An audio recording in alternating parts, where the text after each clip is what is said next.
মায়ঙৰ অতিকৈ ভিতৰুৱা অঞ্চল লেছৰিবৰী গাঁৱত মৰমৰ শিল্পী জুবিন গাৰ্গক শ্ৰদ্ধাঞ্জলি। মৰমৰ কণ্ঠশিল্পী, অসম গৌৰৱ, অসমবাসীৰ হিয়াৰ আমঠু, অসমীয়া জাতিৰ প্ৰাণস্বৰূপ জুবিন গাৰ্গলৈ অশ্ৰুসিক্ত শ্ৰদ্ধাঞ্জলি মায়ঙৰ লেছৰিবৰী গাঁওবাসী ৰাইজৰ। মায়ঙৰ লেছৰিবৰী যুৱ সংঘৰ উদ্যোগত আৰু লেছৰিবৰী গাঁওবাসী ৰাইজৰ সহযোগত মৰমৰ গণশিল্পী জুবিন গাৰ্গৰ প্ৰতি শ্ৰদ্ধাঞ্জলি অনুষ্ঠান অনুষ্ঠিত হয়। লেছৰিবৰী গাঁও যুৱ সংঘই লেছৰিবৰী কালী মন্দিৰ প্ৰাংগণত এক শ্ৰদ্ধাঞ্জলি অনুষ্ঠানৰ আয়োজন কৰে। এই অনুষ্ঠানত উপস্থিত থকা সকলোৱে অসমৰ হিয়াৰ আমঠু জুবিন গাৰ্গৰ স্মৃতিত জুবিনৰ গীত গাই বন্তি প্ৰজ্বলন কৰি শিল্পীগৰাকীক শ্ৰদ্ধাঞ্জলি জ্ঞাপন কৰে।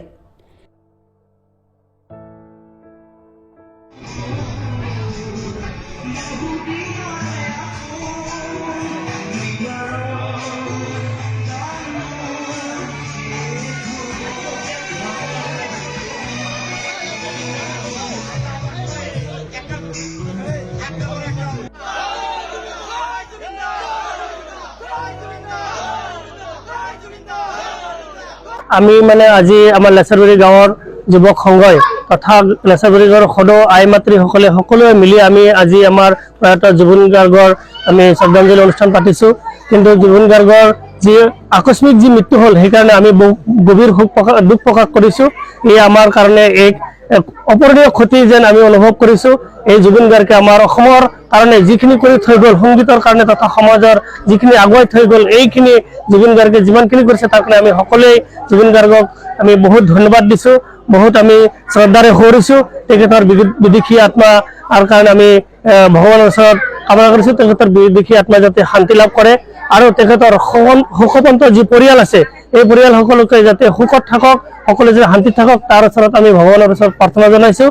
আৰু এই জুবিন গাৰ্গৰ যি অন্ত্যেষ্টিক্ৰিয়া হ'ব তাৰ কাৰণে তাৰ সেই অন্ত্যেষ্টিক্ৰিয়াৰ কাৰণে যাতে তাত এটা চিৰদিনৰ কাৰণে যাতে এটা স্মৰণীয় হৈ থাকে তেনেকুৱা এটা যাতে আমাৰ ভাৰত তথা অসম চৰকাৰে তাৰ কাৰণে যাতে ব্যৱস্থা কৰে সেইখিনি আমি চৰকাৰৰ ওচৰত আমি আহ্বান জনাইছোঁ। লেছৰিবৰী গাঁৱৰ যুৱ সংঘৰ সৌজন্যত শ্ৰদ্ধাঞ্জলি অনুষ্ঠান আয়োজন কৰিছোঁ। আমি সঁচাকৈ আমি মৰ্মাহত হৈছোঁ। আমি ভাবি ল'ব পৰা নাই যে তেখেতে আজি আমাৰ মাজত নাই। গতিকে আমি আজি 2 দিন হ'ল আমি টোপনি আহিব পৰা নাই। তেখেতক আমি সৰুৰে পৰা তেখেতৰ গান শুনি শুনি পাখি লগা গানৰ পৰা মায়া গানৰ পৰা আমি ডাঙৰ হৈছোঁ। গতিকে তেখেতে আমাৰ হৃদয়ত সৰুৰে পৰা আমাৰ হৃদয়ত বহি গৈছিলে। আমি এতিয়াও তেখেতে আমাৰ হৃদয়ত আছে। তেখেতে যে আজি এইটো সংসাৰত নাই, পৰ সংসাৰলৈ স্বৰ্গলৈ গমন কৰিছে, আমি এইটো কথা মানি ল'ব পৰা নাই। গতিকে উপায় নাই, সকলোৰে জন্ম যদি হৈছে সকলোৰে মৃত্যু হ'বই। আমি উপায় নাই, বিধাতাৰ লিখন। গতিকে তেখেতে চিৰকাললৈ আমাৰ মাজত জীয়াই থাকিব। যিহেতু তেখেতৰ দেহাটো মৃত্যু হৈছে, তেখেতৰ কণ্ঠ, তেখেতৰ গান চিৰদিনলৈ আমি জীয়াই ৰাখিম, জীয়াই থাকিব। আৰু আমি সকলোৱে ভাবিছোঁ তেখেতক আমি চিৰদিনলৈকে জীয়াই ৰখাৰ যি প্ৰয়াস, আজি আমাৰ যিটো গোটেই অসম জুৰি শোকস্তব্ধ হৈ গৈছে, ভাৰতবৰ্ষ শোকস্তব্ধ হৈ গৈছে, আমি যাতে সকলোৱে মিলি তেখেতক চিৰদিনৰ বাবে আমি জীয়াই ৰাখিব পাৰোঁ। যাতে আজিয়ে নহয়, আজিৰ পৰা 50 বছৰ, 100 বছৰ, 1000 বছৰ পিছতো তেখেতক যাতে আমি জীয়াই ৰাখিব পাৰোঁ। আমাৰ অসমৰ যিসকল ইউটিউবাৰসকল আছে তেখেতসকলে দাবী কৰিছে, তেখেতসকলৰ লগত আমি একমত যে তেখেতক আমি জীয়াই ৰাখিব লাগিব। তেখেতৰ যি মিউজিয়ামত তেখেতৰ গান সদায় বাজি থাকিব লাগিব।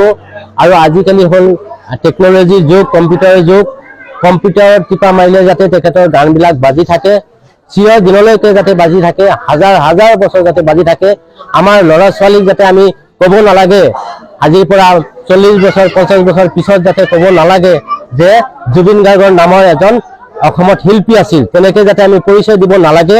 তেখেতৰ বাবে এখন সকলো স্কুল কলেজত তেখেতৰ নামত এখন চেপ্টাৰ যাতে প্ৰস্তুত হয়, যাতে সৰুৰে পৰা এজন সৰু ল'ৰাই শিক্ষাৰ পৰা যাতে জানিব পাৰে জুবিন গাৰ্গ কোন হয়, জুবিন কি আছিল, জুবিন অসমৰ বাবে কি সম্পদ আছিল, কি কৰিছিল নকৰিছিল, তেখেতে যাতে সৰু অৱস্থাৰ পৰা জানিব পাৰে, সেইটোৱে আমি সকলোৱে আবেদন কৰিছোঁ।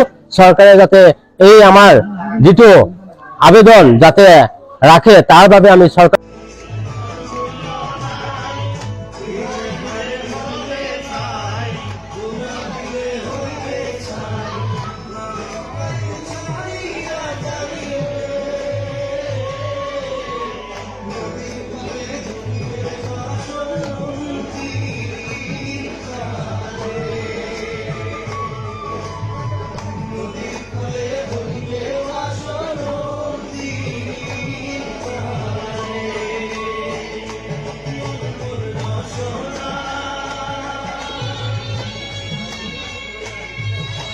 Bureau report Assam today.